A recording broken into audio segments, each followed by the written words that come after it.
Sermon sur l'Évangile de Jean, volume 4. Avez-vous rencontré Jésus avec l'Évangile de l'eau et de l'Esprit? De Paul Sejong.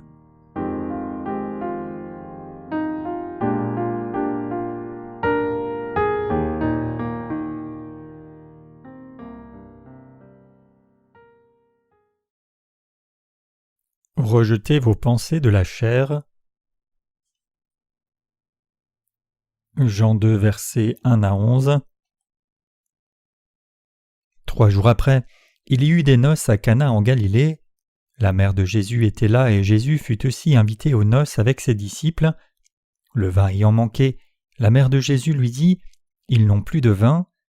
Jésus lui répondit « Femme, qu'y a-t-il entre moi et toi? Mon heure n'est pas encore venue. » Sa mère dit au serviteur « Faites ce qu'il vous dira. » Or il y avait là 6 vases de pierre destinés aux purifications des Juifs, et contenant chacun 2 ou 3 mesures. Jésus leur dit « Remplissez d'eau ces vases », et ils les remplirent jusqu'au bord. « Puisez maintenant, leur dit-il, et portez-en à l'ordonnateur du repas. » Et ils emportèrent. Quand l'ordonnateur du repas eut goûté l'eau changée en vin, ne sachant d'où venait ce vin, tandis que les serviteurs qui avaient puisé l'eau le savaient bien, il appela l'époux et lui dit « Tout homme sert d'abord le bon vin, puis le moins bon après qu'on s'est enivré. Toi, tu as gardé le bon vin jusqu'à présent. » Tel fut à Cana en Galilée le premier des miracles que fit Jésus. Il manifesta sa gloire, et ses disciples crurent en lui. Aujourd'hui, je voudrais vous parler des passages dans l'Évangile de Jean, chapitre 2, versets 1 à 11. L'événement qui se passe le jour de la fête des noces à Cana en Galilée nous parle de quel est le plus grand obstacle à votre foi en Dieu. Aux serviteurs qui s'inquiétaient du manque de vin à la fête, Jésus dit « Mettez de l'eau dans des vases de pierre, remplissez-les jusqu'au bord, puis versez-en un peu et donnez-en aux convives. » La mère de Jésus, Marie, dit aux serviteurs de faire selon la parole de Dieu telle qu'elle, indépendamment de ce qu'il dit. Les serviteurs qui ont obéi et suivi cette parole ont rempli les vases d'eau et les ont apportés aux convives, selon ce que Jésus avait dit. Alors ils ont goûté le miracle de cette eau changée en vin. Quel est le plus grand obstacle dans notre vie de foi? Chers croyants, savez-vous ce que cette parole de Dieu signifie? À travers cette parole, Dieu nous parle du fait que le plus grand problème pour croire en Dieu et mener une vie de foi n'est autre que nos propres pensées charnelles. Alors que nous voulons croire et obéir à Dieu, ce qui nous retient le plus, c'est les pensées charnelles et rien d'autre. Dieu nous dit que lorsqu'une personne est liée par ses propres pensées charnelles et quand une personne insiste sur ses propres pensées charnelles, nous ne pouvons ni suivre ni obéir à la parole de Dieu. Que se serait-il passé si les serviteurs apparaissant dans le passage ci-dessus avaient été des gens d'une forte opinion personnelle et avec beaucoup de pensées charnelles? Ils auraient certainement pensé « Il plaisante. Même si je peux remplir ces vases d'eau, il n'y a pas de moyen d'obéir à la parole qui nous dit d'en verser et de le servir aux gens. C'est parce que ce que les gens veulent c'est du vin et pas de l'eau. » Cela semble une pensée appropriée et logique, mais s'ils avaient cru dans leur propre pensée et n'avaient pas versé de l'eau pour en apporter aux gens, ils n'auraient pas été en mesure de témoigner du miracle de l'eau changée en vin. De plus, ils n'auraient pas pu avoir une telle joie comme celle qui en résultait. Chers croyants, alors que nous menons une vie de foi, quel est le plus grand obstacle qui nous empêche de résoudre certains problèmes par la foi? Précisément, ce sont nos pensées charnelles qui bloquent notre foi. C'est un problème qui ne peut pas être considéré à la légère. C'est parce que les gens qui ont beaucoup de pensées charnelles par eux-mêmes ne peuvent ni croire ni suivre la parole de Dieu. Jésus dit « Si quelqu'un veut venir après moi, qu'il renonce à lui-même, prenne sa croix et me suive. » Matthieu 16, verset 24. La toute première chose que nous devons faire quand nous essayons de suivre la parole de Jésus, c'est renoncer à nos pensées. Donc en menant une vie de foi, il est très important que nous rejetions nos propres pensées charnelles. Nous croyons que toute la parole de Dieu marquée dans la Bible est la vérité. La vérité donnée par Dieu est simple et c'est la vérité parfaite. Ainsi, tout ce qu'on doit faire c'est l'accepter telle qu'elle est, mais il y a des moments où des pensées charnelles s'élèvent et bloquent. Les pensées charnelles montent d'elles-mêmes, et ainsi il y a même un dicton qui dit que l'humain n'est qu'un être pensant. Vous avez aussi beaucoup de pensées charnelles, n'est-ce pas? Quand vous demeurez dans ces pensées charnelles, la foi qui croit dans la parole de Dieu disparaît vite complètement et il ne reste que des pensées inutiles. Quand cela se produit, la foi qui croit dans la parole de Dieu n'existe plus. Étant devenu incapable de croire en Dieu, vous ne pourrez plus suivre Dieu à la fin. Aussi nous nous sentirions anxieux et coupables de ce résultat. Chers croyants, j'espère que vous savez que les gens qui ont beaucoup de leurs propres pensées ne peuvent ni suivre ni croire en Dieu, et à la fin ils seront incapables de recevoir le salut des péchés. Rejetez vos pensées inutiles et croyez dans la parole écrite de vérité, l'évangile de l'eau et de l'esprit. Vous tendez à penser à la foi dans la parole de Dieu seulement comme quelque chose de difficile, mais en réalité, marcher par la parole de foi est étonnamment simple. Tout ce que vous avez à faire, c'est croire dans la parole d'évangile de l'eau et de l'esprit marquée dans la Bible et d'autres paroles à côté. C'est la simple et claire vérité, mais à cause de nos pensées inutiles, nous sommes souvent confus et souffrons vraiment beaucoup de douleur. Considérons un exemple. Nous avons entendu souvent que le passage de Jean 1,29 déclare « Voici l'agneau de Dieu qui ôte le péché du monde ». En entendant une parole comme celle-là, ceux qui disent « Je comprends, Jésus a pris tous les péchés du monde en les prenant à travers le baptême de Jean-Baptiste, c'est terminé, je n'ai pas de péché. Le Seigneur a pris mes péchés par le baptême puis est mort sévèrement à la croix, les ayant sur lui une fois pour toutes. Ainsi il a souffert sévèrement le jugement à la croix. Donc quel besoin y aurait-il de faire encore des sacrifices, alléluia, amen, ont déjà reçu la rémission des péchés. Mais comment sont vos pensées charnelles? Incapables de croire cette parole de Dieu purement, cela nous fait penser « Cette parole doit vouloir dire qu'il a enlevé seulement les péchés originels des gens. J'ai commis tant de péchés et je continuerai de commettre des péchés à l'avenir aussi. Alors comment a-t-il pu prendre ces péchés-là aussi? Ce passage exprime clairement qu'il a pris seulement le péché originel. Si quelqu'un interprète la parole comme cela avec ses propres pensées charnelles, alors même s'il croit en Jésus ardemment, il ne sera pas capable de recevoir le salut des péchés. De plus, les pensées charnelles des gens sont plus qu'un simple obstacle à la réception du salut des péchés. C'est pareil après avoir reçu le salut des péchés. Quand il y a un problème, si quelqu'un croit « Je crois que Dieu s'occupera de ce problème », alors par cette foi le problème sera déjà terminé. Si quelqu'un rejette ses propres pensées charnelles, cela va-t-il vraiment se régler? Et croit dans la parole de Dieu parfaitement, alors tout ce que la personne désire sera vraiment réalisé. Quand nous apportons l'Évangile aux autres par la foi, c'est la même chose. Si nous calculons selon nos pensées charnelles, les gens viendront-ils à cette réunion de réveil ou pas? Notre foi disparaîtra progressivement. Même si vous avez cru dans la parole de Dieu jusqu'à il y a 1 minute, si vous tombez dans vos propres pensées charnelles, alors ces pensées mangeront la foi qui croit au Seigneur, et ensuite vous deviendrez quelqu'un qui n'a plus du tout de foi qui croit dans la parole de Dieu. À la fin, la foi dans votre cœur se dissoudra.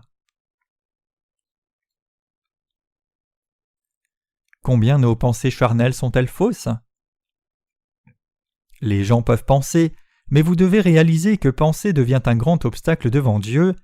Dans notre suite du Seigneur, les pensées charnelles ne font que manger notre foi devant le Seigneur. Si la foi, qui est plus précieuse que quoi que ce soit, c'est-à-dire si la foi sans prix que le Seigneur donne, devait disparaître entièrement à cause de nos pensées charnelles à vous et moi, combien cela serait-il triste? Vous dites que vous croyez dans la justice de Dieu, mais vos pensées qui continuent de monter mangent la foi en entier. Si vous permettez à vos pensées de travailler en toute liberté, votre foi sera réduite à son minimum. La foi ne se retrouvera même plus nulle part, et seuls vos désirs charnels resteront. Chers croyants, ainsi les pensées charnelles sont un grand ennemi à la foi spirituelle.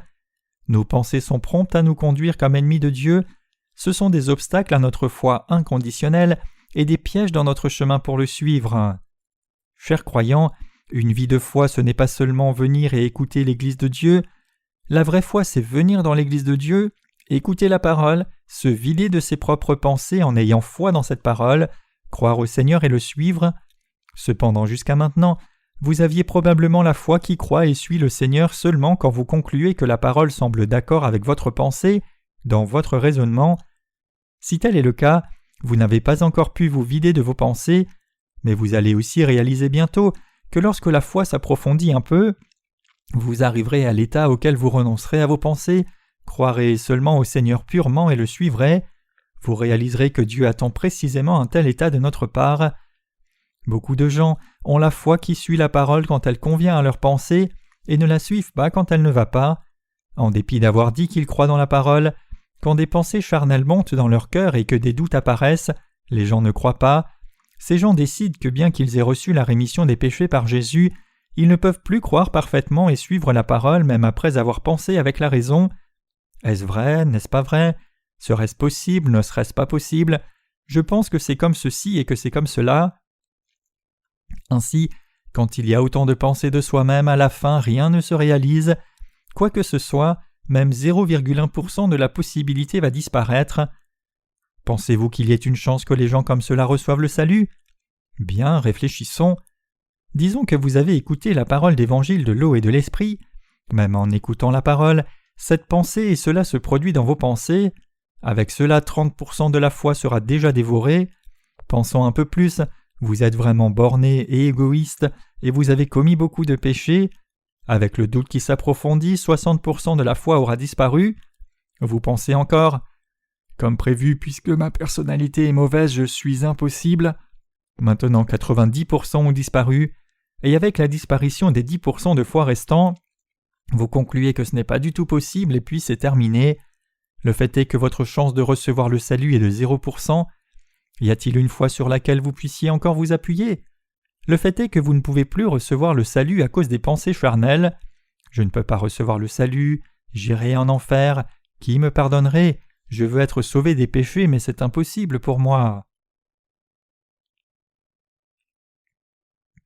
Ainsi, les dites pensées charnelles, c'est ce qui dévore la vraie foi. Même si nous avons des pensées charnelles, la foi authentique, c'est croire, obéir et suivre la parole de Dieu si purement, comme si l'on était fou, au lieu de suivre ses propres pensées. Cela signifie que croire comme cela, c'est la vraie foi. Alors que nous pensons charnellement de plus en plus, cela enlève la possibilité de toute chose. Alors que nous continuons de penser, il apparaît qu'il y a tant de choses qui ne peuvent tout simplement pas se faire. Chers croyants, quand il s'agit de croire au Seigneur et le suivre, l'effort qui essaye de trouver ce qui convient à la raison et ce qui correspond aux pensées n'est pas nécessaire.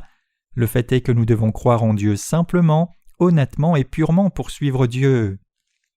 Franchement, j'étais aussi quelqu'un qui avait énormément de pensées. Quand j'étais jeune, j'avais l'habitude de regarder les fourmis, observant comment une fourmi creuse et pensant tout du long. Pourquoi cette fourmi creuse-t-elle? D'où est-elle venue et où va-t-elle? Est-elle venue chercher à manger? J'avais toutes sortes de pensées quand je regardais les fourmis se combattre et se déplacer en cherchant à porter quelque chose quand la pluie tombait.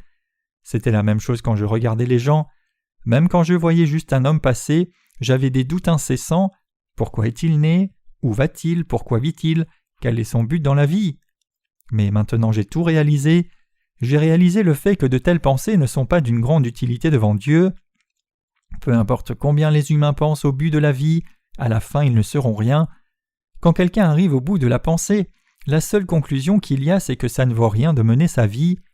Comme les Coréens résument la vie comme naissance, vieillissement, maladie et mort, les événements de la vie pour chaque personne peuvent se résumer à la naissance, devenir vieux, tomber malade et mourir. Ainsi, la pensée humaine devant Dieu est futile et sans valeur. Devrions-nous une fois encore méditer sur notre vie maintenant même? Alors que nous pensons à nos vies, nous nous découvrirons nous-mêmes rapidement devenir des grands-pères et grand-mères, et à la fin entrer dans une tombe. Alors que nous arrivons au bout de ces pensées, serons-nous en vie? Le fait est que nous serons déjà morts. Je ne dis pas que cette pensée en soi est mauvaise, c'est parce que si nous ne pensons pas, nous serions comme des animaux. La chose importante, c'est que même si nous pensons, nous ne devons pas mener nos vies en étant pris par ces pensées ni vivre selon elles. C'est la même chose avec la foi. Bien que nous puissions avoir beaucoup de pensées quand nous suivons le Seigneur, nous ne devons jamais avoir foi selon nos pensées. Alors quelle serait la bonne façon de suivre le Seigneur? Que devons-nous faire pour recevoir le salut de l'Esprit? Nous devons croire en Dieu seul. Il n'y a pas d'autre moyen que de croire comme cela. Et cela, il n'y a pas besoin de sagesse ou de pensée propre. Quand les pensées s'approfondissent et sont plus nombreuses, les gens qui devaient recevoir le salut ne sont même plus capables de le recevoir. Sans foi, l'esprit ne peut pas être sauvé. Le fait est que sans foi, rien ne peut se réaliser, indépendamment de ce que c'est.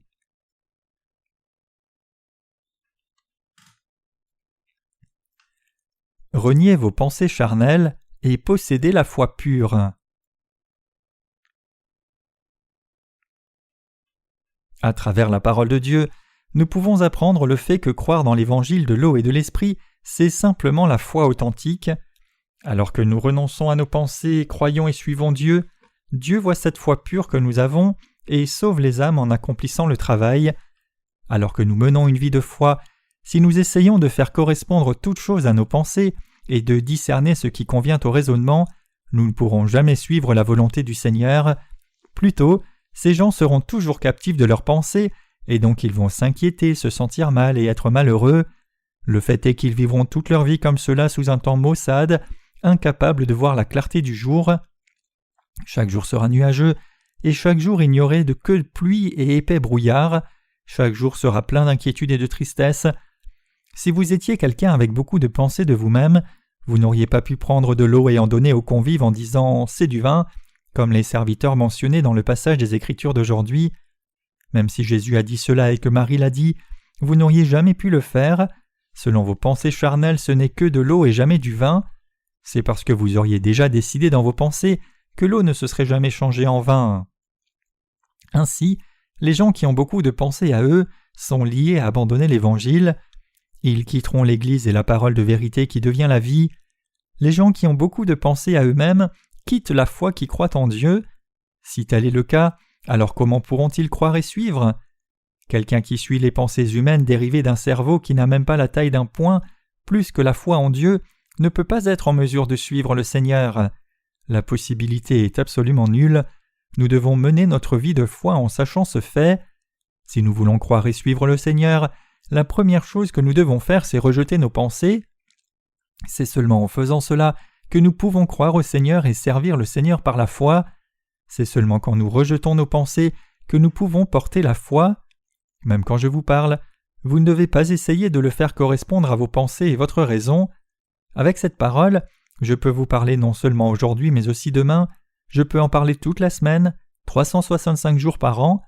Puisque cette parole est la vérité, je dis que je peux le faire à volonté. Cependant, même si je devais parler ainsi pendant les 365 jours d'une année, si vous écoutez avec la pensée, il a dit la même chose au culte du matin aujourd'hui, et pourquoi a-t-il plus encore à dire ? Alors vous ne pourrez jamais obtenir le salut. Nous suivons notre Seigneur par la foi, et nous croyons au Seigneur. Cependant, considérons un instant que nous menons ce genre de vie de foi l'année prochaine, dans 2 ans, 10 ans, 20 ans, et ainsi de suite. S'il y a trop de pensées charnelles, nous ne pourrons jamais suivre le Seigneur aussi longtemps. Chers croyants, il y a beaucoup de figures célèbres parmi les théologiens. Cependant, la plupart de leurs conclusions sont que l'on ne peut pas croire à la parole de Dieu. Ils arrivent tous à la conclusion de ne pas pouvoir accepter la divinité de Jésus en disant « Je ne peux pas croire au fait que Jésus soit le Fils de Dieu. Je peux accepter Jésus qui est venu comme humain, mais je ne peux pas accepter qu'il soit le Fils de Dieu. » D'autres peuvent dire « Je peux accepter la divinité de Jésus, mais je ne peux pas accepter sa nature humaine. Je ne peux pas accepter Jésus qui est venu comme un humain. » En fait, ils disent qu'ils ne peuvent pas croire en Dieu. Ils sont incapables de suivre le Seigneur purement. Cependant, la foi commence par renoncer à ses propres pensées. La foi commence là. La foi commence du moment où l'on écarte ses propres pensées et commence à croire en Dieu.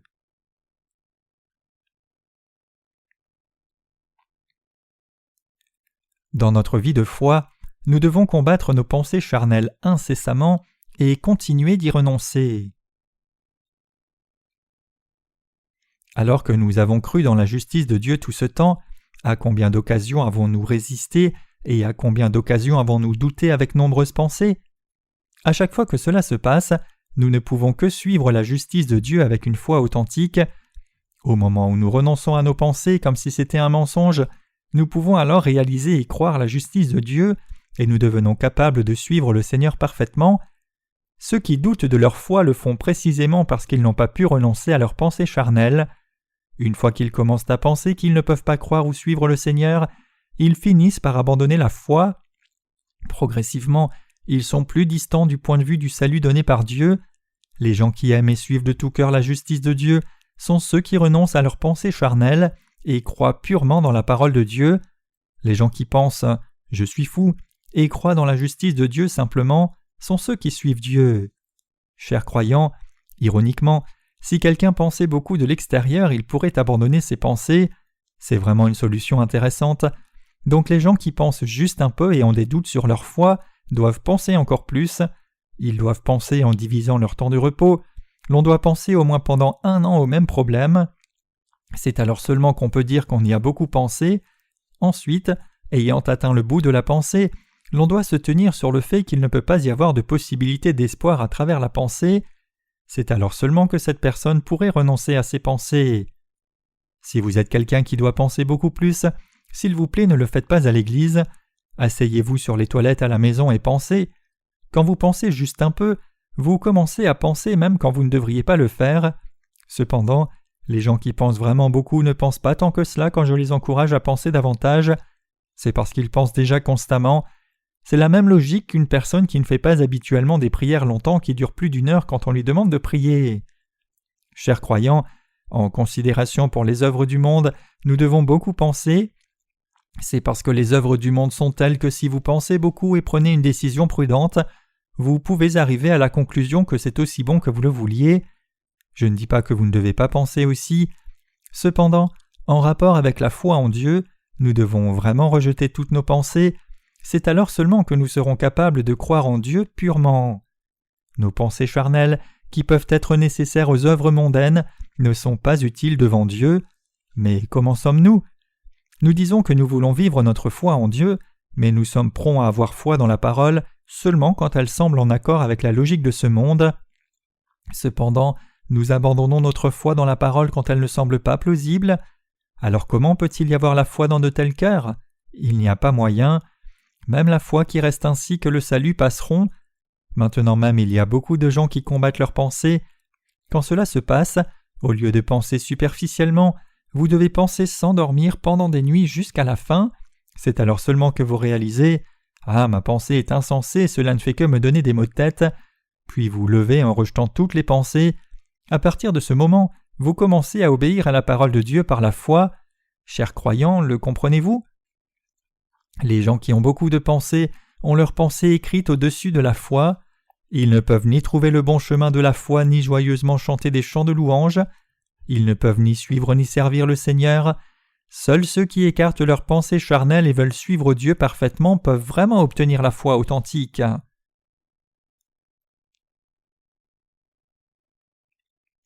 Seuls ceux qui rejettent leurs propres pensées peuvent suivre le Seigneur. À travers la parole du passage des Écritures d'aujourd'hui, nous devons connaître cette partie. Seuls ceux qui rejettent leurs pensées peuvent suivre le Seigneur. Dieu nous donne tant de promesses. À travers la parole, il témoigne de beaucoup de choses.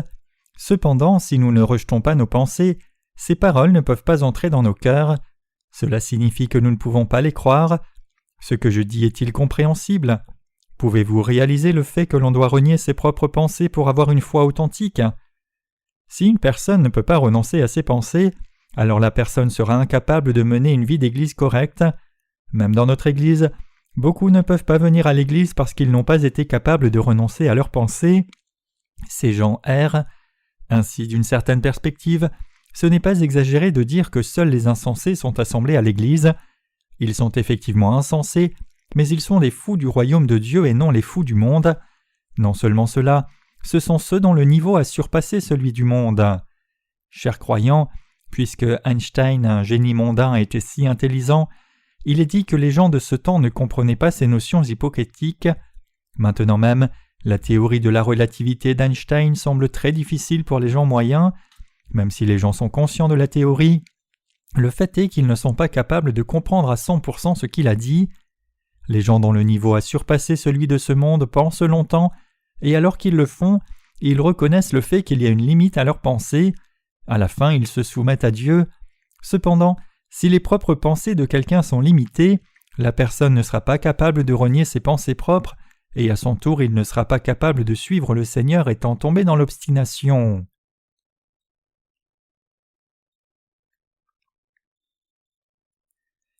Vos pensées deviennent votre plus grand ennemi. C'est pareil pour moi aussi. Ce qui devient aussi le plus grand ennemi pour moi, ce sont mes propres pensées. Donc suivre le Seigneur est quelque chose qui est très difficile.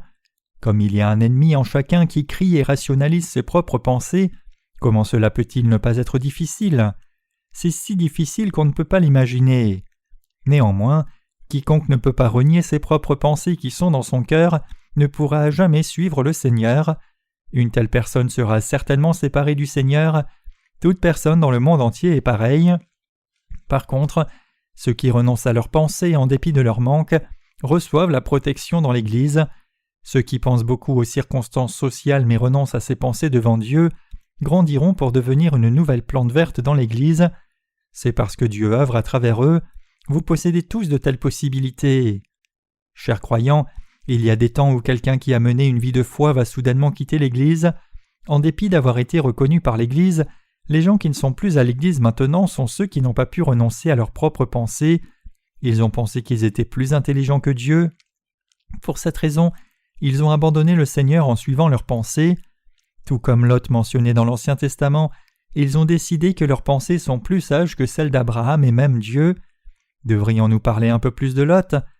Abraham et Lot, dont les possessions étaient si importantes qu'ils ne pouvaient plus vivre ensemble, ont décidé de faire leur propre chemin. À ce moment-là, Lot regarda et vit le pays de Sodome et Gomorrhe. Il vit qu'il était bon pour élever les troupeaux, riche en sol comme si c'était le jardin d'Éden. Du point de vue de Dieu, le pays était plein de mal. Mais lui, suivant ses propres pensées, a écarté Dieu et est allé dans ce pays. À la fin, quand Dieu a décidé de détruire Sodome et Gomorrhe, Lot a perdu toute sa richesse et a échappé de justesse avec seulement son corps. Cependant, la femme de Lot était résistante et a regardé en arrière vers Sodome et Gomorrhe. À ce moment-là, elle devint une statue de sel et mourut. L'histoire de Lot nous prévient à l'avance du résultat horrible de ne pas avoir renoncé à ses propres pensées. Lot était clairement injuste. Cependant, incapable de vaincre et de rejeter ses pensées, il est allé dans le pays de Sodome et Gomorrhe et ainsi tombé dans un chemin vers la destruction. Par contre, Abraham, suivant la parole de Dieu, est entré dans le pays de Canaan qui est dans les termes d'aujourd'hui la Palestine. Alors Dieu est apparu à Abraham et lui a promis « Tout le pays que tu vois, je te le donnerai à toi et à ta descendance pour toujours. » Genèse 13, verset 15. À la fin, Abraham qui a suivi Dieu a reçu le pays promis de Canaan en héritage, puis devint l'ancêtre de la foi. Nous pouvons dire que c'est le résultat de la foi d'Abraham et du fait qu'il suive Dieu au lieu de suivre ses pensées. Imaginez le chemin qu'a suivi Abraham. C'était plein de rochers, et quand nous regardons la base, nous pouvons voir qu'il n'y a pas beaucoup de plantes ou de vie. Il semble seulement être un pays où les scorpions qui piquent et tuent les humains peuvent vivre. Mais en parlant de ce pays, Dieu a dit que c'était un pays si riche qu'il y coule le lait et le miel. Coulant de lait et de miel, le pays pouvait-il être aussi sec et aride ? Selon la pensée humaine, la parole n'a pas de sens du tout. Cependant, Dieu dit que cet endroit était le lieu où coule le lait et le miel et que le pays de Sodome et Gomorrhe était un pays destiné à recevoir le jugement. Lot, qui a suivi ses propres pensées et est allé dans le pays de Sodome et Gomorrhe, a été détruit. Abraham, qui a écarté ses pensées et a suivi la parole de Dieu vers le pays de Canaan, a joui de la gloire pour toutes les générations dans le pays de Canaan, qui est devenu riche selon la parole de Dieu. Quand nous voyons le pays d'Israël dans les médias et quand nous entendons les Israélites parler, nous pouvons voir que le pays de Canaan est vraiment devenu un pays riche où coule le lait et le miel. Souvent, il est dit que les régions comme les îles qui sont apparues quand la terre est montée après la fin d'une inondation sont le meilleur endroit pour l'agriculture. Il est dit que tout ce qu'on y plante pousse à cause du sol riche et fertile apporté par l'eau. Maintenant même, le pays d'Israël est riche comme cela.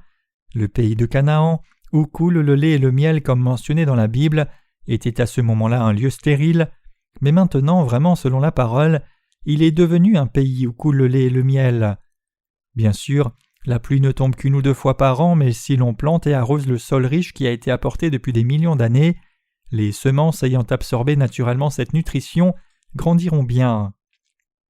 C'est exactement ce dont Dieu a parlé. Même si la pluie ne tombe pas très souvent en Israël, les gens installent des arroseurs, puisent de l'eau et arrosent les plantes. Pour chaque pommier ou pour chaque fleur, il y a de l'eau qui vient par un système d'arrosage. L'eau est ouverte ou fermée par un système de programmation. Alors toutes les plantes dans le pays d'Israël reçoivent de l'eau. Tous ceux qui sont allés en pèlerinage dans la Terre Sainte parlent de la façon dont le pays d'Israël est devenu riche. La richesse du pays d'Israël maintenant nous montre combien ceux qui ont renoncé à leurs pensées et ont suivi la parole de Dieu comme leurs descendants ont la vie. Abraham a suivi la parole de Dieu au lieu de ses pensées. Si les gens veulent continuer à suivre la parole comme cela, ils doivent avant tout renoncer à leurs propres pensées. Comme la parole mentionnée en introduction, si les gens veulent goûter l'eau qui est changée en vin, ils doivent d'abord renoncer à leurs pensées. Même s'ils ne veulent pas y renoncer, ils doivent y renoncer. J'espère pour vous que vous savez que c'est la bonne voie. Même si cela ne va pas avec la raison, les gens doivent l'accepter en disant « Ah, ce doit être la bonne voie, la voie établie ». Si vous êtes incapable de renoncer à vos pensées, alors je veux que vous agonisiez sur la raison pour laquelle vous n'y arrivez pas et que vous priez. Une vie de foi n'est pas quelque chose que vous pouvez mener de n'importe quelle manière. Vous devez apprendre ce qu'est suivre par la foi, ce qu'est le renoncement à soi et ce qu'est la foi authentique. Tout comme les serviteurs ont pu goûter un vin meilleur en ayant suivi la parole donnée par Jésus telle qu'elle, nous devons faire de même. C'est exactement ce que le passage des Écritures d'aujourd'hui nous dit. C'est la vérité, la foi et la croyance. Chers croyants, croyez-vous cela? Comme cela, la Bible nous parle de quelque chose de très précieux, mais la plupart d'entre nous continuent de regarder la Bible le cœur partagé. Puisque nous y regardons le cœur partagé, nous continuons de croire le cœur partagé, et aussi nous jugeons sur la base de nos pensées, pensant que nous savons déjà, même si nous ne saisissons pas la parole correctement.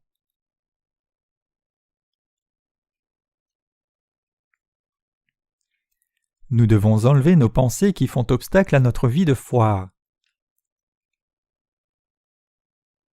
Chers croyants, Dieu parle de la parole vraiment exaltée. Ainsi, il nous dit quel est le plus grand obstacle à la vie de foi. L'obstacle, c'est que nous devons enlever nos propres pensées. Nous ne devons pas mettre en avant nos pensées devant Dieu. Nous devons renoncer à nos propres pensées et croire et suivre Dieu seul. Croyez-vous et suivez-vous Dieu seul? Je crois aussi et je le suis. Cette foi est la même que dire « je renonce à mes propres pensées ». Cela signifie qu'au moins devant Dieu j'incline mes pensées. Avec des choses de ce monde, plus je pense, mieux je peux faire. Mais devant Dieu, je dis que je ne pourrai jamais m'élever. Devant les gens du monde, je professe mes pensées, mais au moins devant Dieu, je dis que je renonce à mes propres pensées. Chers croyants, nous devons renoncer à nos propres pensées pour avoir la foi authentique. Chaque jour, votre visage est sombre à cause de beaucoup de pensées. Vous ne pouvez pas voir les bénédictions que Dieu vous donne à cause de beaucoup de pensées. Vous vous inquiétez comme si les choses de la terre étaient tout à cause de vos nombreuses pensées. Voulez-vous vivre comme cela? Si vous vous sentez mal et vexé à cause de la parole de Dieu qui ne va pas avec la raison comme vous y pensez, alors essayez de rejeter vos propres pensées une fois pour toutes maintenant même en disant « Oui Seigneur, tu as raison ». Caïn et Abel. Quand Caïn et Abel ont offert un sacrifice à Dieu, Caïn a offert ce qu'il avait rassemblé de la culture, mais Abel a offert un sacrifice avec un agneau qu'il avait tué. Mais Dieu a accepté le sacrifice d'Abel et non le sacrifice de Caïn. Alors Caïn a commencé à penser « Ce Abel s'est amusé tous les jours et tout ce qu'il a fait c'est tuer un agneau et le poser sur un rocher, et Dieu a accepté seulement le sacrifice d'Abel. Pendant 1 an j'ai cultivé diligemment, nettoyé les produits de la terre, et les ai placés sincèrement, mais il n'a rien accepté de moi, cela n'est pas raisonnable, c'est injuste. » Caïn, qui s'était aigri, s'est mis en colère et n'a plus pu se contenir. D'un point de vue charnel, Dieu aurait semblé injuste. Cependant, étant tombé dans ses propres pensées, Caïn n'a pas connu la volonté de Dieu. Quand Adam et Ève, les parents de Caïn et Abel, ont commis le péché de manger le fruit de l'arbre de la connaissance du bien et du mal, Dieu a dit à Adam « Je maudis le sol à cause de toi, à la sueur de ton front tu en mangeras tous les jours de la vie, il te produira des épines et des ronces. » Genèse 3, versets 17 à 18. Le fait est que le sol a été maudit à cause d'Adam. Ayant donné un sacrifice avec des choses de la terre qui étaient maudites, il est juste que Dieu ne les accepte pas. Cependant, Caïn était absolument inconscient de la volonté de Dieu et ne cherchait pas à savoir quel genre de sacrifice Dieu voulait. Il a fait un sacrifice selon ses propres pensées. De plus, quand Dieu n'a pas accepté le sacrifice qu'il avait fait selon ses propres pensées, il s'est fâché, et ainsi il a commis le péché de meurtre en tuant son jeune frère. De la sorte, les pensées charnelles de quelqu'un qui n'ont rien à voir avec Dieu peuvent amener des résultats horribles. Ceux qui vont en enfer à la fin pour avoir été incapables de rejeter leurs pensées charnelles ou pour avoir rejeté la parole de Dieu sont comme Caïn. Renoncez à vos pensées et rejetez vos pensées.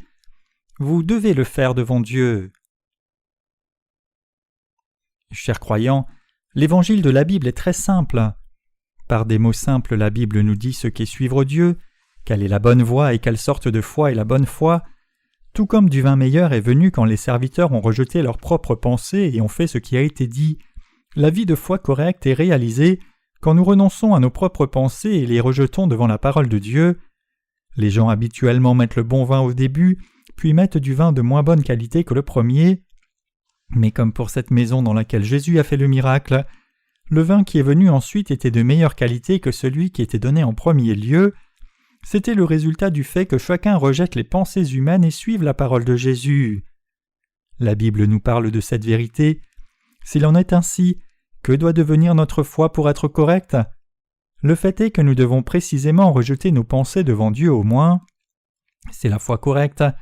Chers croyants, croyez-vous cela ?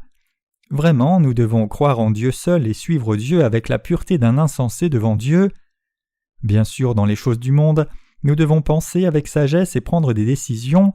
Penser doit être utilisée justement dans ces choses du monde. Chers croyants, devenons tous ceux qui croient en Dieu correctement. Si nous croyons seulement sans pensée charnelle, nous deviendrons certainement des gens de foi. Si nous pensons et considérons si cela va ou non avec notre raisonnement, la foi va s'effondrer. Même si vous croyez dans la parole, si vous avez trop de vos propres pensées, alors la foi dans sa parole disparaîtra. Qui sont les gens de foi ? Ils ne sont autres que ceux qui renoncent à leurs pensées. Qui sont les descendants d'Abraham ? Ce sont ceux qui renoncent à leurs propres pensées.